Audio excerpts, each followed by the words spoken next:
تفصیل سے بات کی ہے۔ معمولات ہمارے آراس کے ہیں، قبور پہ حاضری کے ہیں اور دیگر امور کے، بلکہ قبور کی حاضری کے حوالے سے اعلیٰ حضرت نے کتنا واضح اور دو ٹوک موقف بیان فرمایا کہ زیارت قبور بالاتفاق جائز ہے، اس میں کوئی دوسری رائے نہیں ہے۔ قبروں کی زیارت کے لیے حضور نے خود حکم دیا، فرمایا کہ کنت نہیتکم عن زیارت القبور فزوروها، میں تمہیں قبروں پر جانے سے روکا کرتا تھا۔ ایک زمانہ تھا حضور نے منع کیا کیونکہ اس وقت مشرکین کی قبریں تھیں، پھر اس کے بعد جب جنت البقیع بنی اور اس طرح مختلف جگہوں پہ مسلمانوں کی قبریں بنی تو پھر حکم دے دیا، کیوں؟ لِأَنَّهَا تُذَكِّرُ الْآخِرَةَ، اس لیے قبریں آخرت کی یاد دلاتی ہیں۔ تو قبروں کی زیارت بالاتفاق جائز ہے، لیکن اس کے اندر یہ فرق کر دیا کہ یہ مردوں کے لیے جائز ہے، عورتوں کے لیے حضور علیہ السلام کی قبر انور کی حاضری حضور کی شفاعت کا سبب و ذریعہ ہے۔ اس کے علاوہ حضور علیہ السلام کا فرمان ہے لعن رسول اللہ زوارات القبور، قبروں پر جانے والی عورتوں پہ رسول اللہ نے لعنت کی ہے۔ اور اس پر علماء نے لکھا ہے کہ جو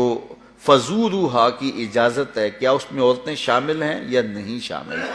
تو ایک کثیر طبقہ کہتا ہے کہ عورتیں شامل نہیں ہیں، اور جو ان کو شامل مانتا ہے اس کو بھی شرائط سے مانتا ہے۔ ایک تو محرم کے ساتھ جائیں،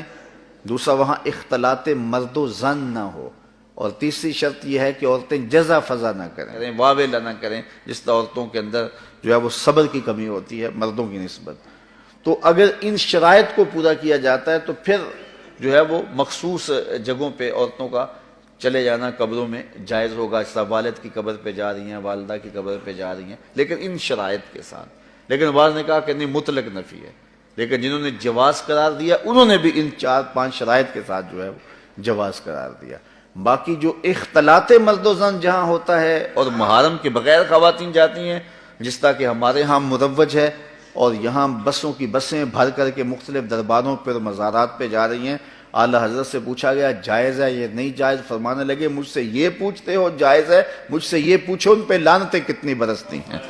فرمایا جب وہ گھر سے نکلتی ہیں تو ان پر لعنتیں برسنا شروع ہو جاتی ہیں، اور تم اس کو مجھ سے جواز کا فتویٰ مانگ رہے ہو۔ تو اب دیکھیے کہ یہ ہمارے معاشرے میں ہے کہ نہیں ہے، اور اس کو کیوں نہیں روکتے؟ اس لیے کہ وہ کہتے ہیں اگر عورتیں نہیں آئے گی تو بابے کا گلہ کون بھرے گا، اس لیے کہ پیسے تو عورتیں ڈالتی ہیں، اس لیے وہ کہتے ہیں کہ ٹھیک ہے، اور اس کے لیے آنکھیں موند لیتے ہیں، بند کر لیتے ہیں۔ ضرورت ہے کہ عورتوں کو مزارات پہ حاضر ہونے سے منع کیا جائے، وہ گھر کے اندر رہیں، اور اگر وہ جانا چاہتی ہیں تو یہ شرائط ہیں جو ہمارے علماء نے دی، اور ان شرائط پر پورا اترنا اتنا آسان نہیں ہے۔ اسی طرح اللہ نے فرمایا کہ جو ہے وہ زیارت قبور بالاتفاق جائز ہے، عورتوں کی جو بات ہے وہ آپ نے بیان فرما دی۔ دوسری بات فرمائی سجدہ قبور اور طواف قبور بالاتفاق حرام ہے، اس میں کوئی دوسری رائے نہیں ہے۔ قبروں کو سجدہ کرنا اور قبروں کا طواف کرنا بالاتفاق حرام ہے، اس میں کسی کا کوئی اختلافی نوٹ نہیں ہے، کسی بھی عالم کا۔ اور تیسری چیز فرمایا کہ بوسہ قبور اس میں اختلاف ہے، مختلف ہی ہے، لیکن احوط یہ ہے، احتیاط اسی میں ہے کہ نہ دیا جائے۔ یعنی قبروں کے بوسے کے بارے میں کچھ علماء قائل ہیں، کچھ علماء نہیں قائل، لیکن اعلیٰ حضرت فرماتے ہیں کہ دور موجود میں یہ ہے کہ احتیاط اسی میں ہے کہ بوسہ قبور نہ دیا جائے، لیکن فرمایا کہ اس کے باوجود بھی کچھ لوگوں کی خاص کیفیت ہوتی ہے، تو وہ مناسب حال ہوتا ہے تو فتویٰ اس حال کے مطابق ہوگا۔ اور اس کی دلیل جنہوں نے قبروں کو چومنے کی دلیل لی ہے، انہوں نے حضرت ابو ایوب انصاری اور حضرت بلال بن رباح رضی اللہ تعالیٰ عنہ کا عمل لیا ہے۔ حضرت ابو ایوب انصاری حضور کے روضے پہ، حضور کی قبر پہ ایسے بازو پھیلا کے جو ہے وہ بوسے کر رہے تھے کہ مروان آیا تو اس نے دیکھا اور اس نے پوچھا کون ہے، اور اس کے لہجے میں کڑک تھی اور انداز یہ تھا کہ یہ کیا کر رہے ہو؟ تو جو شخص اس طرح قبر پہ لیٹا ہوا تھا اس نے سر اٹھایا، فائزہ ہوا شیخ ابو ایوب انصاری۔ تو سر اٹھانے والے حضرت ابو ایوب انصاری صحابی رسول تھے،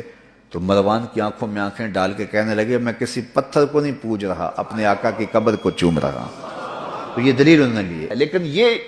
دلیل اس صورت میں بن رہی ہے کہ یہ ان کی خاص کیفیت تھی۔ تو اگر باپ کی قبر پہ، ماں کی قبر پہ بندہ جاتا ہے اور اس طرح بے خودی کی کیفیت ہو جاتی ہے